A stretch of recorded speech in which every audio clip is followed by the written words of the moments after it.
Here's Michael with the answer to why Houdini visited Australia.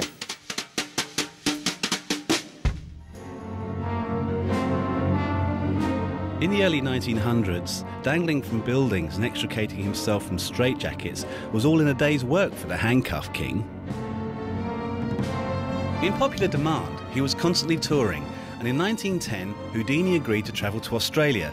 But what convinced this man who suffered from seasickness to make the long voyage? He was offered $2,000 a week US to come to Australia, and also he had the opportunity to become the first man to fly an aircraft in Australia. Using newspaper accounts of the time, historian Leanne Richards built up a picture of the 2.5-month Australian tour, which took in Melbourne, Sydney and Brisbane.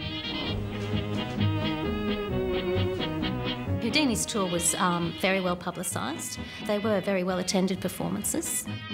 Opening in Melbourne on the 7th of February 1910, 1,400 people packed into the new Opera House to witness Houdini's first Australian performance. He did a basic handcuff escape, then he did a metamorphosis, which was he switched places with his wife in a box, and then he did a straitjacket escape in front of the audience. He had the ability to manipulate an audience's emotions as well, which is very clear when you look at the way he presented his escapes on stage. Tireless self-promoter, Houdini arranged a free open-air spectacle for the people of Melbourne. On February the 17th, nearly 20,000 people lined the banks of the Yarra River and watched as a chained and handcuffed Houdini threw himself into the murky waters. He used to practice by submerging himself underwater in the bathtub to see how long he could hold his breath. Rescue boats and corpse-grappling hooks were on standby. Several suspense-filled minutes passed before the master escapologist emerged. 1 month later, he was to make another daring public display. The race was on to be the first to take to the Australian skies, and for Houdini, the challenge was irresistible. He thought he would be forgotten as a vaudeville artist. So I think he thought this was his opportunity to etch his name in the history books. Houdini had bought his French-made biplane less than 4 months earlier.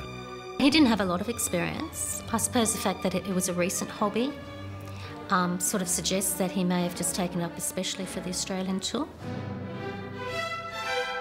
Travelling to Diggers Rest on Melbourne's outskirts, Houdini successfully piloted his aircraft on March the 18th, 1910. Others invented the aeroplane, but as long as there is an Australia, I am the first to fly here. He made 3 flights that day.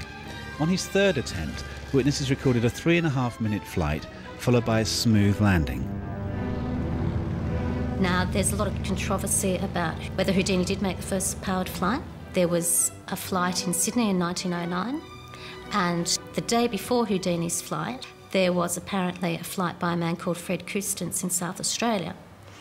Now, Fred's flight wasn't really well documented, but Houdini was smart enough that when he flew, he had people sign a document testifying to the fact that he had actually flown an aircraft. And Houdini's version of history became the version of aviation history for quite a long time. Hello, Michael. Hi. I've always been a Houdini fan. Don't like magic very much, but when it comes to Houdini, love him. It's amazing, you know, his legacy has really lasted. He was at his peak about 100 years ago. Yeah. And my kids know who he was. And it's just he's one of these people. He was incredibly famous in his day. And David Blaine and these modern escapologists, as they're called, they're brilliant imitators of him, because, I mean, he did everything that there was to do. You know, what more is there left? But it seemed so much braver then for some reason. It seemed so radical at the time, because it all seemed such a new idea. Well, he was completely new and on his own. There was nobody like him in the world at the time. So that's why he became so mega famous, I think.